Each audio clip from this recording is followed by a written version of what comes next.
Hello and welcome to Savings Circle, where we help millennial professionals feel confident about managing their money. I'm your host, Vineet Prasad. If you're looking for strategies to help achieve your financial goals, you're in the right place. On today's episode, do you wonder, have you thought about starting your own side hustle before, but never really got it off the ground? Well, today we'll be talking with Nick Reilly, a certified financial planner, about starting a side hustle, which is one of the best ways to boost your income and ultimately increase your savings. Again, if you've thought about starting a side hustle but haven't pulled the trigger yet, you won't want to miss what Nick has to say. And as a reminder, the content discussed during this episode is for educational purposes only. It's not intended as financial advice, as it is impersonal and not specific to any listener's personal financial situation. And with that, let's get going. Nick, thanks for coming on the show. It's great to have you. Thank you, Vineet. Yeah, great to be here. Awesome. Well, I know we're going to jump into side hustling today, which is one of my favorite topics. But before we do that, can you just tell us a little bit about what you do and the types of people you serve? Sure. Yeah. So I founded One Day Advice. It's an independent, fee-only financial planning firm and wealth management firm. I really started it because I felt like a mass majority of people, especially millennials, who aren't necessarily rich yet, but have great incomes, they weren't able to access good quality financial planning advice. So founded the company in order to empower more people to get more out of life and help them take control of their finances and free them to do the things that matter to them most. I think both you and I agree. I don't think we spend our Friday nights just crunching numbers and doing things around our personal finances. So that's what we do to help really millennials in the tech space. And why the tech space is because I also work at Amazon Web Services too. So I sell cloud technology to high priority startups within the AWS org. So people like the Pelotons, the Airbnbs of the world all got their start on AWS as a small business and grew from there. So we help those startups kind of grow on AWS and take their cloud adoption to the next level. That's awesome. I think it's so cool and unique that not only can you, when you say like, I really know what it's like to be a tech professional, you really do, because you are one. Yeah. And I similarly, although I'm not working there anymore, I used to work at Facebook. So I think we both get the tech ethos to some degree, but it's awesome that you're working there right now. And AWS is one of the hottest things going in technology right now. So it's a cool place to be. Yeah, it's a fun and exciting. Yeah, every day is exciting. Let's put it that way. I bet. So before we jump into the side hustle, one other question I like to ask just to, help the listeners, connect with you as a real person. What is an unusual hobby or a guilty pleasure that you enjoy? Ooh, I mean, other than that, I live out in the Pacific Northwest, so I love the outdoors. I do a lot of mountain biking, skiing, snowboarding, wakeboarding, wake surfing, you name it. But as far as like unusual hobbies, I enjoy juggling. Uh, you'll probably find a few Facebook stories or Instagram stories of people filming me juggling when out in a group or out hanging out with people. So that, and I love strategy board games as well. So between those two things, it was probably a little bit more unusual. Oh, that's awesome. The Yeah. juggling I feel like is perfect for the like TikTok, Instagram Reels world where it's like, hey, you know what? Sometimes you want to just put out some fun stuff there and maybe throw in some clips about, oh, here's how to open a Roth IRA. Watch this while I juggle. Yeah. It's awesome. I actually haven't done I haven't really adopted TikTok much for my practice, but that would be a great thing to start incorporating and incorporating the juggling. I can also unicycle too, so I can Oh, juggle and unicycle at the dang. same time. But That is amazing. yeah, it's a long story why I took up unicycling. I don't do it very often though. Oh, that's so cool. I look forward to seeing those videos one day, hopefully.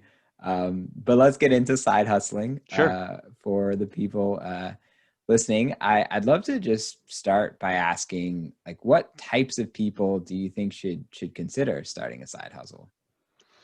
Yeah, I think if I were to define a certain type of individual, it's someone who wants to invest in themselves. Uh, you mentioned early on, introducing this conversation around the monetary benefits of a side hustle, but there's a lot of fulfillment that comes from kind of continually learning and growing. And Mm. typical 9 to 5 can pay the bills, but that 5 to 9 job or side hustle is really going to help you learn and grow and leverage additional resources for your career, but also for your own personal life as well. So yeah, I would say for people that are wanting to invest in themselves, people who want more, and just want to continually learn and grow. That's great. I love that approach to thinking about it. I think a lot of people do start with thinking about income, but I think you're right. It's got to be fulfilling. Um, and that's a great perspective. So then, like, before we talk about kind of how to start a side hustle and things like that, Hmm. what are some good examples of side hustles that you've seen work well? And what do you think are things that people should consider when they, are thinking about what they'd want to do for a side hustle?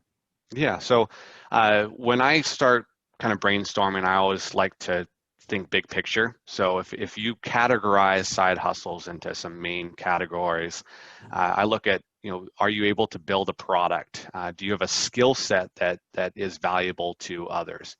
Do you have knowledge that is valuable to others? Are you really good at bringing people together? Do you have a great influencer type personality that you can build relationships and nurture those with people? So you start high level of what you have to offer.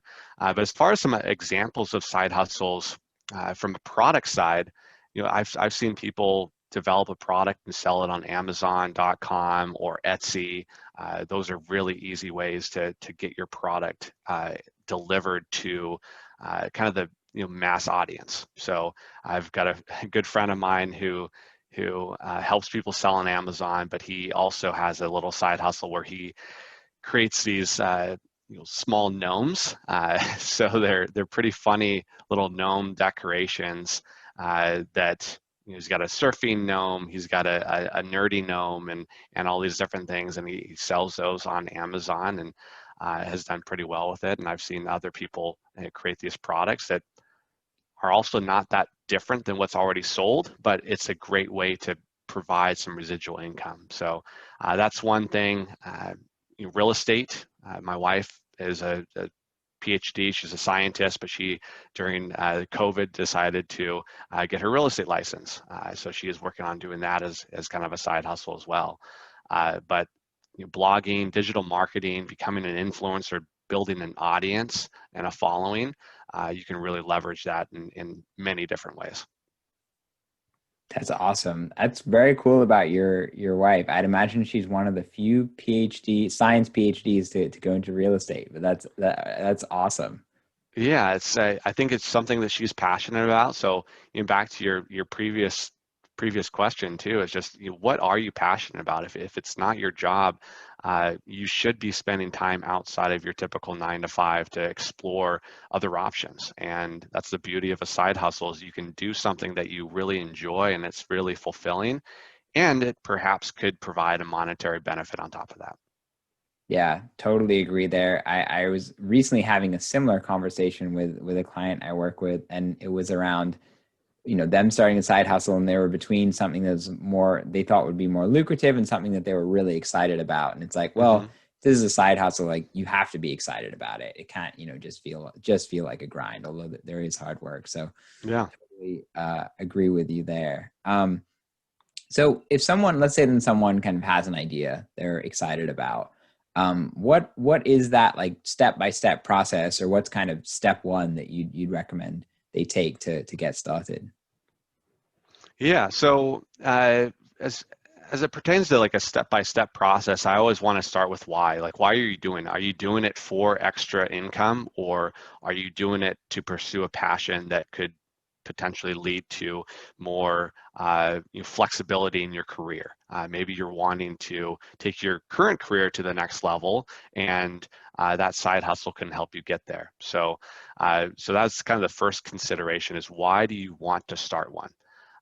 And then you're coming up with the ideas to whether you want to leverage your knowledge, your skill set per se, or create a product, and then talk to others. Don't hesitate to go to your closest friends, your relatives, people. Run by your ideas with them.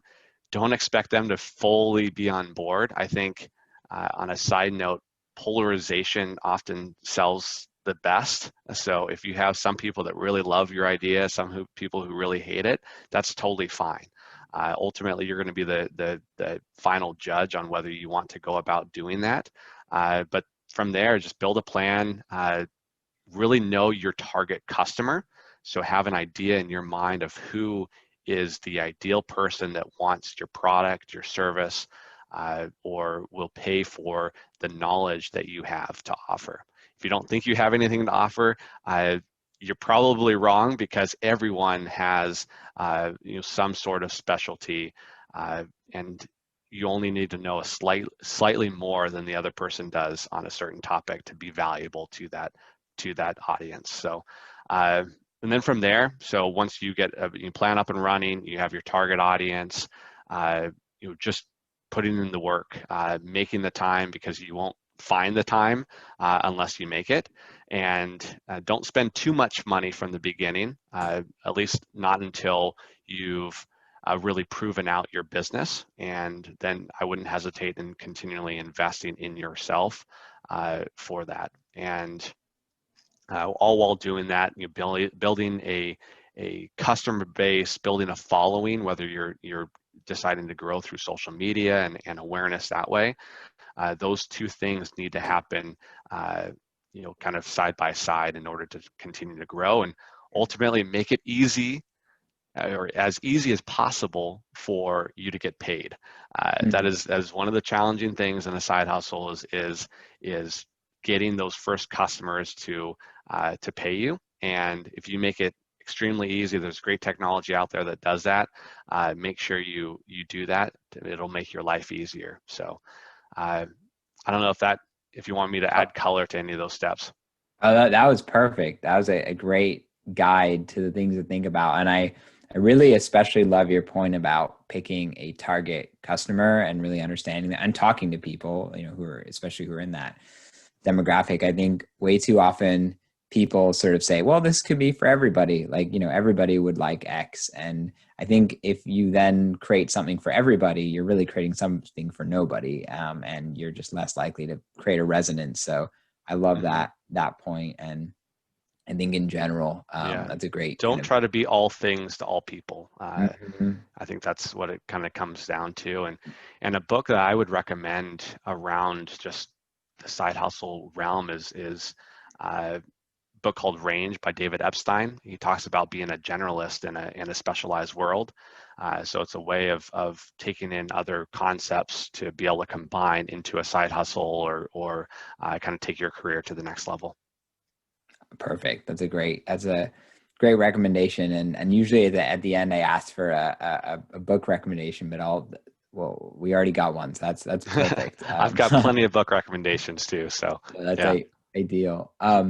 Last thing I want to ask on side hustling is just, what are some common misconceptions or mistakes you see people making around starting a side hustle, or maybe what the biggest, kind of mistake you think people may make? Yeah, so we already touched on one, just trying to be all things for all people. I love the quote in the movie The Patriot. Aim small, miss small. So your target audience. But beyond that, some other common mistakes people make are just wanting to put something out there that's perfect, and something that they can be proud of. And I think the reality is, I don't think I've talked to anyone who started a side hustle or created something, because that's most of the time what a side hustle is. You're creating a product, a service, out of nothing. And the biggest thing that is getting in the way of their success is they're just continually chasing perfection, and they don't launch because it's not perfect. And everyone I've talked to, they've all pivoted. They've all changed their business model multiple times. Once they've understood who they're selling to, who their target audience is, they've adapted. And I think the ability to adapt is more important. because ultimately complexity is the enemy of execution. I love that. I completely agree. I've had that myself in starting Savings Academy, and I think most people encounter that. So that's great advice. Got to move fast as a Yeah, side hustler. You'll learn a lot. yeah, Awesome. Well, I think that is a great place to stop on side hustles, and this has been super valuable. Good things to think about for me as well as I continue to grow my own business, but definitely for anyone who wants to start a side hustle.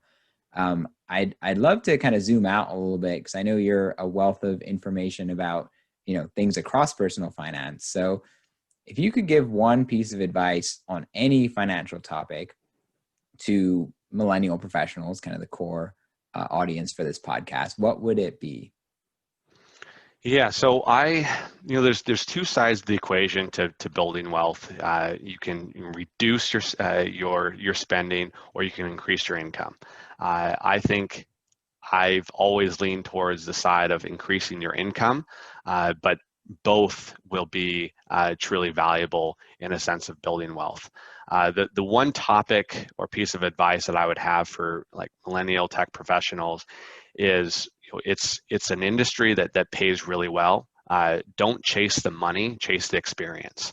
Mm, So go after the role that is going to provide you the greatest amount of experience or exposure to be able to learn the most. And ultimately, it's how much you learn and grow that will determine the value that you can provide, which will then in turn, the more value you provide, the more you will get paid. So the money will come when you deliver value. So that's a big thing I've seen. Plenty of clients chase the higher paying salary or higher mm. paying job, only to hate it, or just feel like they're not getting the experience they need to really grow their career. That's great advice. And it's not easy to take sometimes when you're looking at two options, but I think it's in the long term. I totally agree. Um, Yeah. last question I have for you is how can listeners follow and connect with you?